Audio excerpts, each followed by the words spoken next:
Welcome to our presentation of Movement over Muscles by Chris Gorres. As a personal trainer, Chris uses that passion to help athletes achieve and exceed their individual goals. With a focus on proper technique and movement quality, he has been able to help athletes of all levels. He has experience training kids with special needs, youth athletes, high school athletes, post-surgery rehab clients, and even professional athletes. He has worked with members of the U.S. Women's National Team and pro players including Ali Krieger, Ashlyn Harris, and Yael Averbuch. In the 2012 offseason, Chris joined the Washington Redskins as a strength and conditioning specialist. He also spent time with Sporting Portugal. Get resources and tips from Chris at trainergorres.com. Traditional strength training programs aim to build muscles like biceps and triceps. This approach will give you results and achieve the goals of stronger muscle, but it doesn't guarantee good movement on the field or court. Functional training focuses on building movements such as pushing and pulling. By developing stability, strength, and power in these movements, we can achieve results that will translate to sports while still developing the muscles like biceps and triceps. There are now 2 training programs available in the Amplified Soccer Athlete app from Chris Gorres. Ali Krieger is known as one of the fastest players on the U.S. Women's National Team and one of the best defenders in the world. Her speed allows her to make plays all over the field, winning the ball on one end and attacking on the other. Learn how to train like Ali with a plyometric program designed by Chris. There are many risk factors involved with head trauma, but neck strength is the only risk factor that can be modified. Concussed athletes have a smaller neck circumference and less overall strength. In untrained youth, the odds of a concussion drop 5% for every pound of neck strength. In March of 2014, the American Journal of Sports Medicine published an article showing that greater neck strength and anticipatory cervical muscle activation can reduce the magnitude of the kinematic response.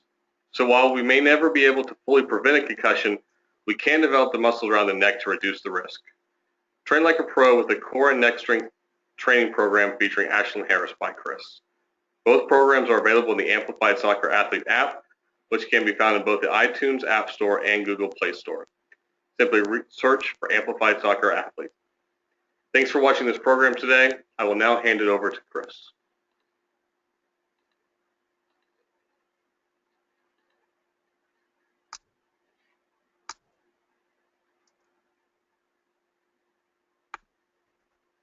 Hi everyone, thank you for joining me today. I want to thank Chris Burt and everybody over at Amplified Soccer for giving me the opportunity to share some of the things that I've learned as a trainer over the last few years, working with athletes of all levels and being able to work with other trainers who I would consider to be at the top of their field.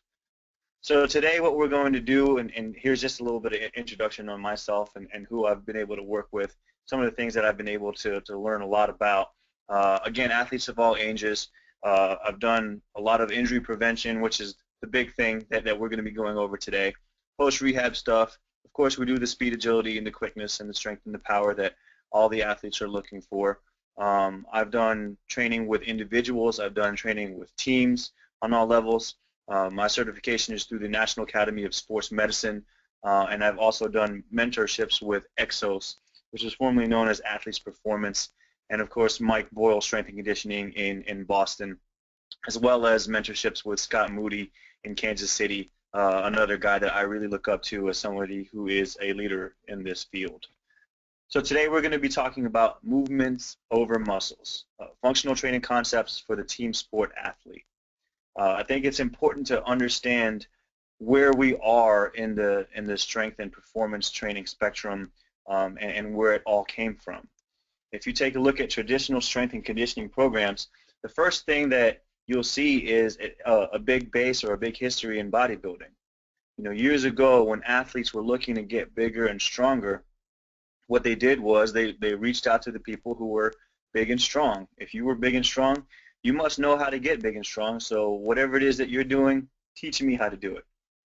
Well, a lot of those, while you were able to achieve some of those goals were not necessarily meant for team sports. Hypertrophy goals of getting bigger, that might be something that would be of value to a player who needs to gain strength, but you also have to understand that there are aesthetic goals and performance goals. We don't just want to be big, we want to be strong. right? So some of the results that you would see from a bodybuilding program, they might not be ideal for the court or for the field. Maybe you lose a little bit of flexibility. Maybe you lose a little bit of speed, and that's not something that you would want certainly as a soccer player. The other thing that is very important to understand is that in the bodybuilding industry there are a lot of synthetic gains. And what I mean by that is if you're not willing to take the things that they are willing to take, then you can't achieve the same results or at least expect the same results. So the workouts that they were doing, while those might be the workouts, that's not the complete picture. We understand that performance has a lot to do with your rest, with the way that you recover, with the way that you eat, with your mindset. It's not just about the 1 hour a day that you're going in there to lift weights. So while you might be doing the same workout as the bodybuilder, you may not be achieving the same results because you're not taking the synthetic drugs that they're taking, or you're not taking the supplementation that they're taking. So you have to kind of throw those results out of the window almost, because again, if you're not going to take those things, you can't expect the same results. Now, did these things work? Certainly they worked. But you can't look at the top 5 or either top 1% of athletes that were able to go through a bodybuilding program and still translate to the field, because the top 1% of athletes, they were going to achieve anyway. They were going to be a great athlete no matter what they did. So that might not be something that would be advantageous for your youth athlete or for somebody who is just starting out. So we can't always just take a look at the bodybuilding stuff and say, that's what I'm going to do. That's what, you know, the top 1% do. So if it works for them, it's going to work for me. Doesn't necessarily work out that way. Another big thing in traditional strength and conditioning programs was the base in Olympic lifting. This is a lot more athletic than the aesthetic gains of a bodybuilding program. This is a sport that I have a tremendous amount of respect for. But when you take a look at this, while it's not the bathing suit competition that you would see in a bodybuilding program, it is an explosive lift, a single maximum effort lift. You're going to go up there, you're going to lift this weight, you're going to lift as much as you can, as fast as you can, and then you're going to sit down for the next 6 to 10 minutes until you have to do it again. There's no running, there's no cardio. So again, this is not something that would be ideal for the court or for the field. Last year I had a chance to go out to the Olympic Training Center and watch some of the best Olympic lifters that the country has to offer, and I had a chance to chat with them and pick their brains a little bit, and it's a practice for them. When they go in there and they lift, it's not necessarily like they're trying to get big gains out of their muscles, but they're just trying to perfect their technique, and not one of them ran at all. There was no running, there was no cardio, because they knew that it would affect their ability to perform in their sport. So again, it was something that was great to be an Olympic lifter, but if you're not going to be in there competing in a single maximum effort sport, this might not be a complete program for you. There are still things in Olympic lifting that we like to take out of, things that we derive from some of the Olympic lifts that we love because it's such a big movement for us in creating power and creating explosiveness. But again, we just have to take the bits and pieces of the things that we like and then move on. Because Olympic lifting it's a skill that must be practiced. It's something that you have to have a lot of respect for. You can't go out there and shoot a couple of jump shots and expect to be Steph Curry. Olympic lifting is the same thing. You can't go in there, practice your cleans for a little bit, and then expect to get in there and lift real weight, the type of weight that you need to lift to get the adaptations that you want. So again, you have to take a look at the traditional strength and conditioning protocols and think about how much of that do we really need, and how much time do we really have to dedicate to something like Olympic lifting when other things are important, things like energy systems development and mobility and flexibility and all those other things. So again, just going back to the whole purpose of this presentation, we're going to talk about movements over muscles. These pictures here are going to give you a much better depiction of what movements that you need to make on the field. You see here on the left here, Ashlyn Harris is throwing the ball. You see Ali Krieger getting ready to make a sprint. You see Bill Hamid here diving for a ball. Oguchi Onyewu lifting up his leg for a kick or receiving that pass right there. So these are movements that you have to make on the field. These are movements that you don't typically see in a traditional strength and conditioning program, and that's what you need to address if you want to be a complete athlete. So here's how we break down the movements. First, we'll take a look at the way that the hip moves. Can we achieve triple extension or extension in the hips? Can we achieve knee stability? Can we push and create force through the knee joint? Can we push with the upper body? Can we pull with the upper body? And can we maintain core stability? One of the things that I learned at Exos is that core has to be thought of as a pillar. So when you're thinking of a pillar, it's no different than the pillar in a building that supports that building from falling. The pillar for our body is our core. It stabilizes the movements that we make. It transfers the power from the ground and into the movements that we want to perform. So the stronger our core can be, the more power we can create, and the more safe we will be, the less risk of injury. So here's Ali performing a movement that is a little bit of everything. It's a little bit of a hip, it's a little bit of a knee movement, it's an upper pulling movement, it's an upper pushing movement, and certainly core stability is a factor in everything that we do. Because if she has a weak core, then the power that she's being able to create through the ground is going to be lost instead of going in through her body and up into her arms, punching out. That's a movement that, if you break it down there, it looks like just a lunge and a pull and a push with a rotation.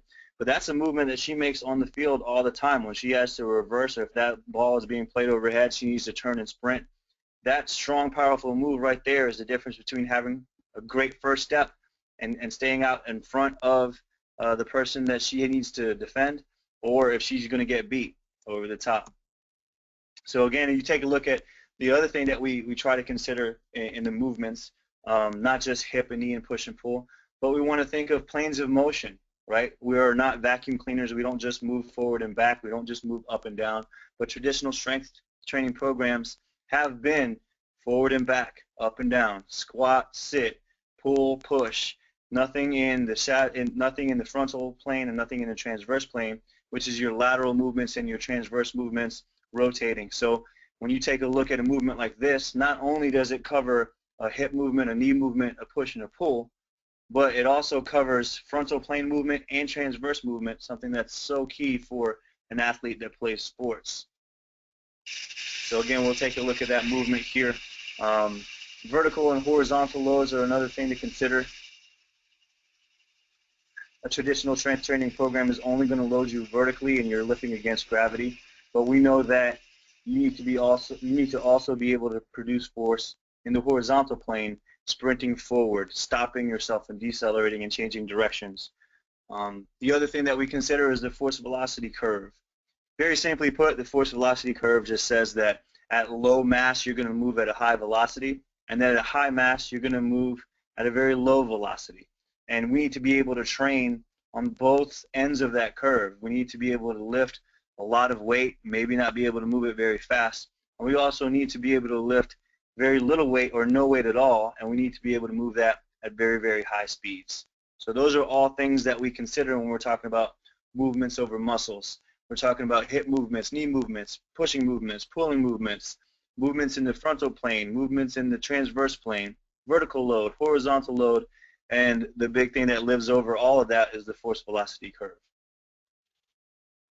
So here's some of the things that we go through to evaluate a program or come up with a complete program for an athlete. The first thing that we do is an evaluation or an assessment. That starts with an FMS. That's something that has gained a lot of popularity recently. It's something that we've been using for the last 5 to 6 years, being able to screen our athletes and identify some of the things that may be of risk when we're going into loaded movements. So that will give us our baseline. We do some conditioning tests. We do some core corrective tests. And that just gives us kind of where we need to start from. So we have our point A, and we know we need to get to point B. From there, we take a look at some of the movement quality and corrective strategies, soft tissue, muscle release, active stretching, mobility and stability exercises. The whole purpose of this is to build movement quality, right? We want to know that our athletes can squat well. We want to know that they can hinge from the hips well. We want to know that they can keep core stability or maintain good posture through movements. So it's not necessarily about how fast or how high or how far or how much, not quite yet. We just want to build that foundation for good movement so that we can get into some of that stuff, which is actually the next step. Then once we do fix that movement, or once we can create good movement, now we want to challenge that movement. So you want to go in there and you want to think about loading up those movements so that you can create the kind of adaptations that you want, building lean muscle mass. You want to build power. You want to build energy systems, you want to develop your energy systems so that you can make it through a 90-minute game or a 120-minute game. So once we know that we're moving well in step 2, those are our coordination-based exercises and building and getting our adaptations through coordination. Then we can go to step 3, where we get our adaptations through progressive load or higher intensity, right? And then once we do all that, the last step is, of course, to bridge the gap. Everything that we do in the weight room has to translate into performance on the field or court, right? Movement has to be great out there when you're performing. Otherwise, there's really no point to any of this, right? When we're talking about speed and agility, a lot of those things that happen in the course of a game, those things don't happen with dumbbells and with weight vests and with training masks. So we need to be able to use those tools, but we also need to be able to bridge that gap so that people understand how to move and how to perform when the game is on the line. Here's a closer look at what we use as far as a movement screen, just one of the movement screens that we use. What we're trying to do with a movement screen is identify the possible risks that an athlete may have so that when we're taking them through a program, we know that we need to keep them away from certain things because that might be something that hurts them or something that they can't do particularly well. One of the things that we're trying to do is expose any imbalances. And then once we know what we need to fix, then we can start to develop the appropriate corrective strategies. So this is an overhead squat test. What we're trying to do is see if they can squat where their butt gets lower than their knees, and if they can maintain posture, and if they can maintain a parallel angle from their shins to their spine and all the way up through their hands. This helps us identify what needs to be stretched, what needs to be stabilized, and then we can come up with the strategies from there. So now that we know what the athlete needs, now we also have to know where we need to take that athlete. So we have that point A, now we have to know where point B is. So to match those needs, we have to understand the demands of the sport. In a study of 300 female soccer players from 14 to 18 years old, here are some of the stats that popped out that we know that we need to train our athletes for.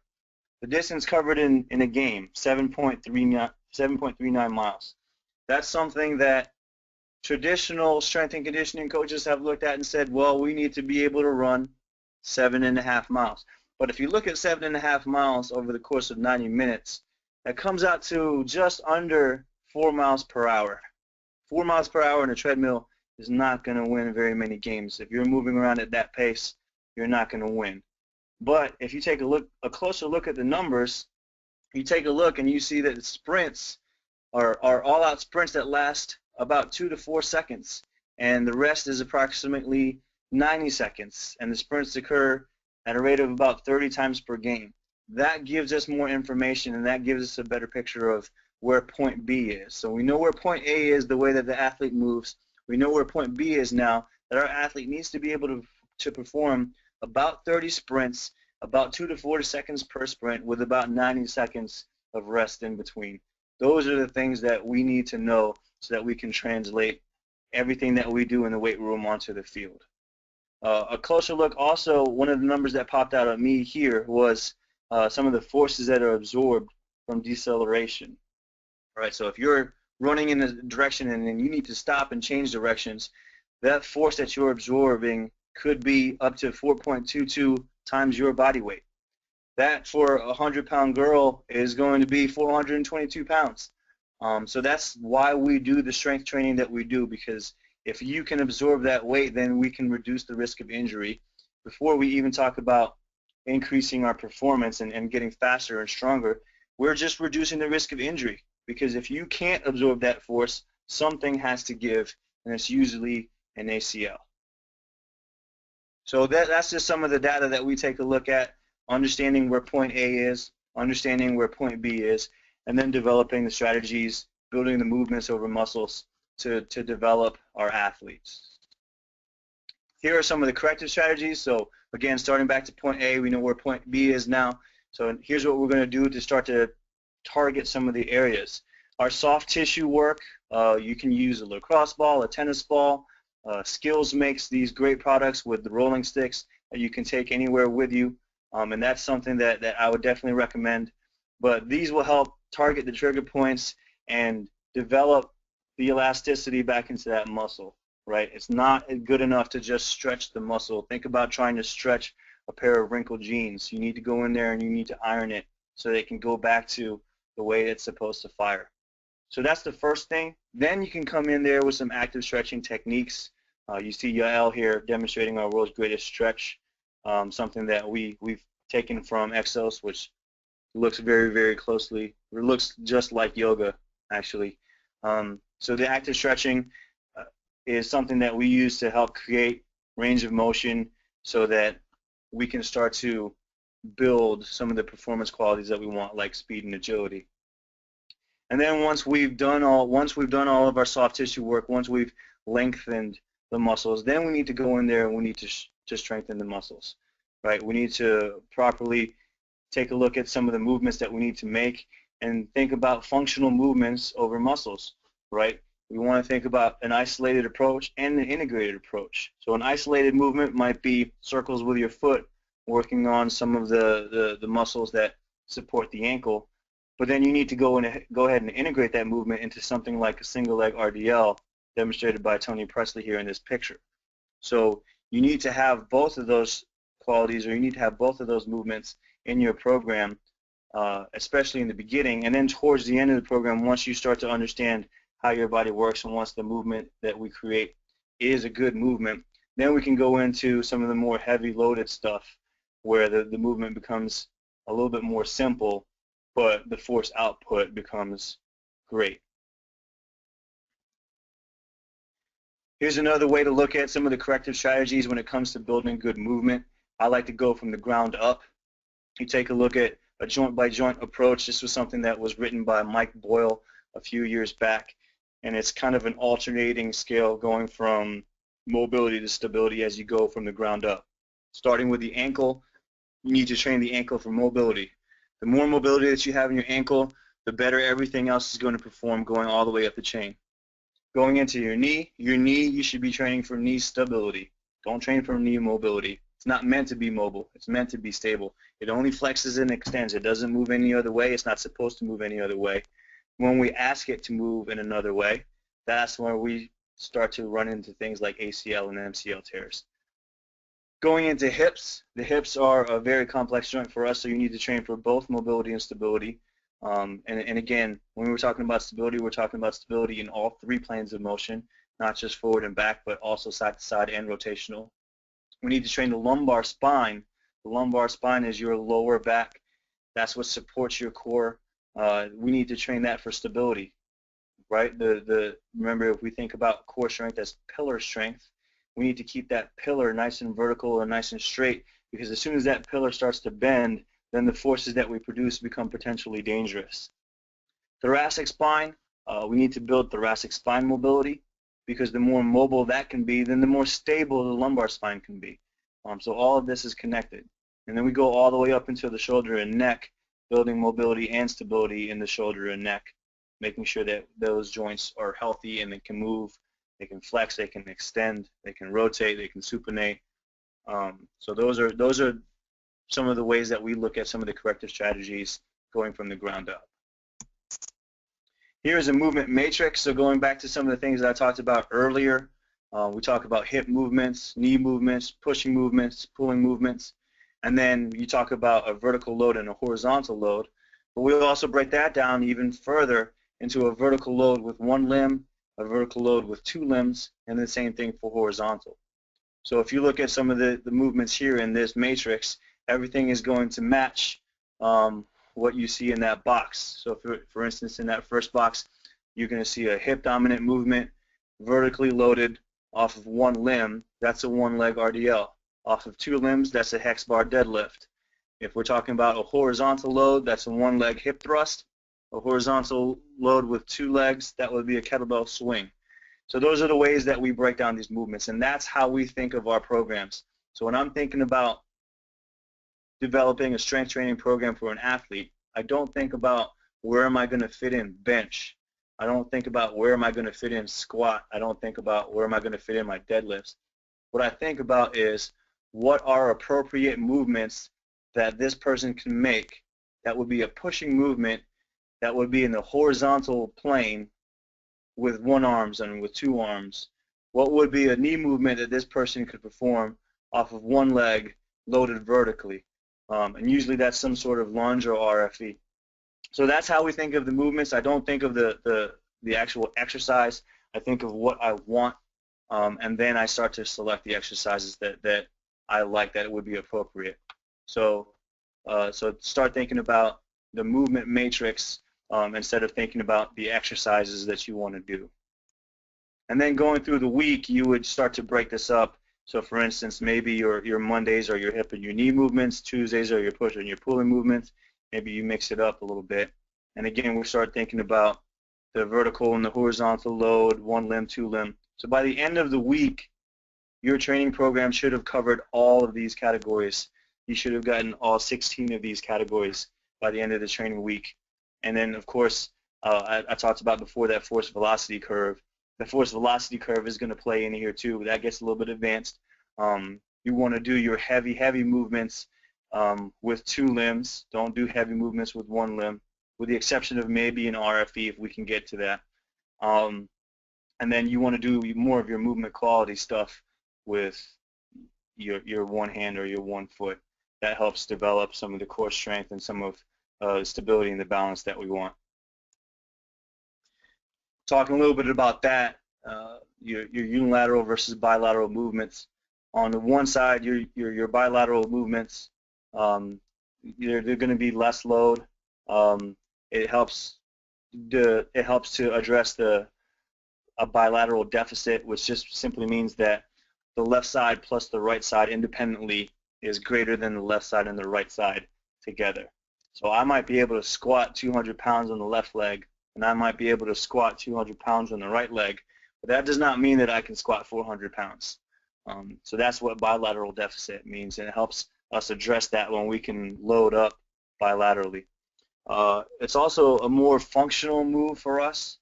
Typically in team sports and when you're performing on the field or on the court, it's going to be performed with one leg on the ground. It's not going to be very often that you have two legs on the ground trying to produce force. So the bilateral movements are going to be more functional for us, more beneficial for us, and especially in a way that we can help reduce the risk of injury during the exercise. It's much easier for me to carry dumbbells and do a lunge versus put a bar on my back. That would be enough weight to challenge my legs, but almost too much weight that my back starts to hurt. Going on the other side, though, if you want to take a unilateral movements, we still use those movements because we want to build muscle. We want to build max force production. So when we're trying to get something that's going to be as powerful as possible, we still want to put two legs into the ground or put two hands onto the barbell or whatever it may be. Because although there might be a deficit, it's still greater, right? 200 pounds plus 200 pounds is 400. While I might not be able to get 400, I might be able to get 350, which is still bigger than 200. So a lot of numbers there, but there's still just the overall principle of this is there's still a place for unilateral training and bilateral training.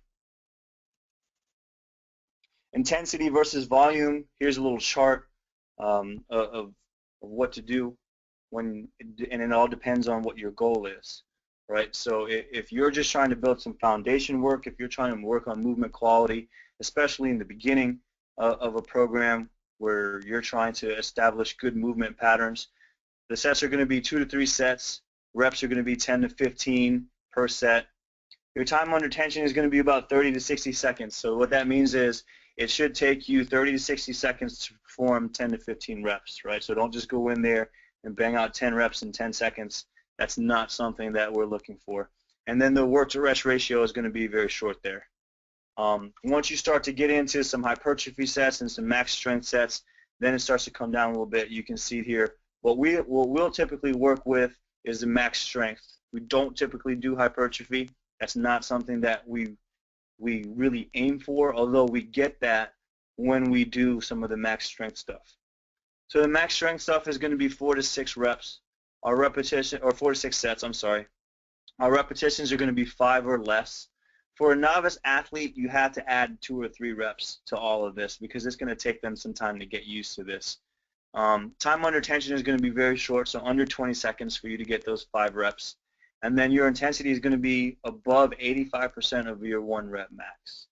So very intense movements, not a whole lot of volume because we don't want the body to experience that. You're going to get your volume from running at practice and playing in games. But you need to, again, if we look back at that chart where it showed that our sprints are going to last 2 to 4 seconds, so we need to train our body to empty our tank in 2 to 4 seconds. So we want to do more of the max strength and the max power stuff.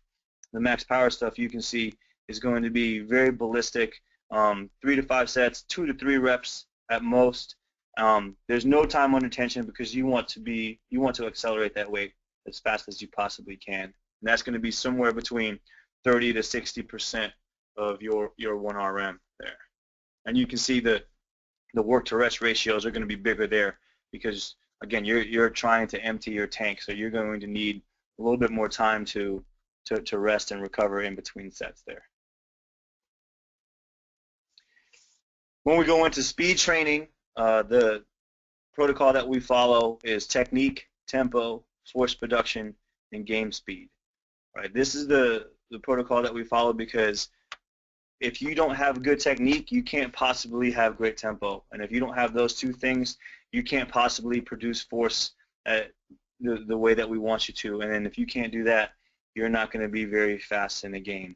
So that doesn't mean that we do this one at a time, but that means that in the beginning, we might be focusing on more technique drills before getting into some of the force production drills and game speed drills. Towards the end, then maybe we only do 1 or 2 drills of technique just to kind of remind you of what your posture should be like and what you should be really focusing on. And then we start getting into tempo and force production so that we can challenge your body. Similar to what we were talking about in the strength training protocol where it was movement quality and then movement quantity, it's very similar to speed training. We're talking about the technique, the tempo, and the force production, and then obviously translating that into game speed. This is a video to demonstrate that kind of protocol, that whole spectrum.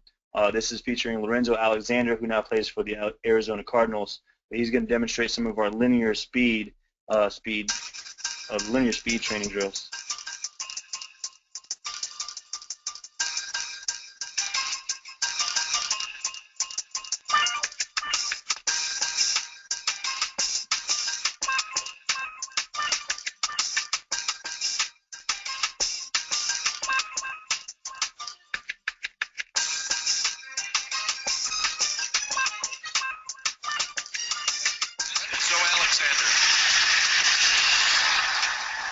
This guy's a success story.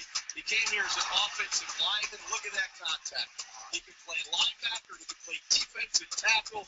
This is a gifted athlete, and obviously he can play special teams.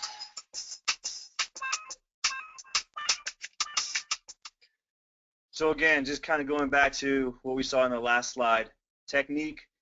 You saw Lorenzo there working on his wall drill where he was just really holding that forward lean and keeping good posture and maintaining triple extension and triple flexion on the front side. Then we started to add the tempo, and you can see there that was very challenging for him because he's not a very flexible athlete. But doing a tempo drill like that, that's just going to be something that can help him kind of remind himself, okay, I need to keep good posture, keep my core engaged, drive that knee up as high as I can, drive that leg down and back. And then we get into that force production. He does so much better in the force production stuff because he is so strong. Once we start to challenge that strength and that power, he does so well with that harness on him. And then, of course, you saw what happens in the game. Everything that we did there translates to the game. And unfortunately for that guy in the Eagles helmet, he didn't like all the things that we did with Lorenzo in that particular play. And then the last thing that I will leave you with is these movements are universal. When we talk about some of the qualities that we're trying to build, whether it be ankle mobility or hip mobility or core strength, these movements are universal for everyone, whether you're a youth athlete, whether you're a pro athlete, or a non-athlete. You see here, that's Ali Krieger on the left working on hip mobility and releasing their psoas with some soft tissue work. And you see Amber Zaharchuk, one of our adults who loves to train with us. She's not a pro athlete, but she needs hip mobility just like Ali does. So these movements are universal. Here in the next slide, you're going to see core strength and core stability. Right there on the bottom is Aguchi Onyewu, a world-class player, doing his side plank with the knee flexion. And up there, you see one of our youth players doing the exact same move because that's what he needs to take his game to the next level. So these movements are universal. They're not isolated. They're not just for soccer players. They're not just for football players. They're not just for pro athletes, but they're for everybody. So hopefully you were able to take some of the information from this and apply it to your own program. I'm obviously available through my website, trainergorres.com. If you're in the DC metro area, DC, Virginia, or Maryland, come and train with me and my team at Explosive Performance.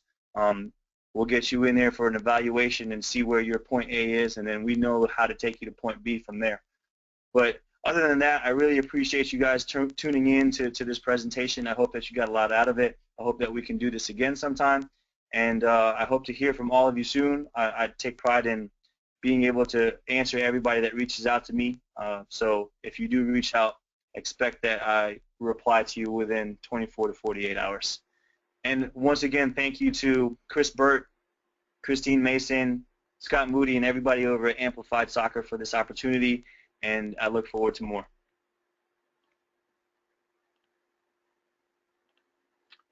Thank you, Chris.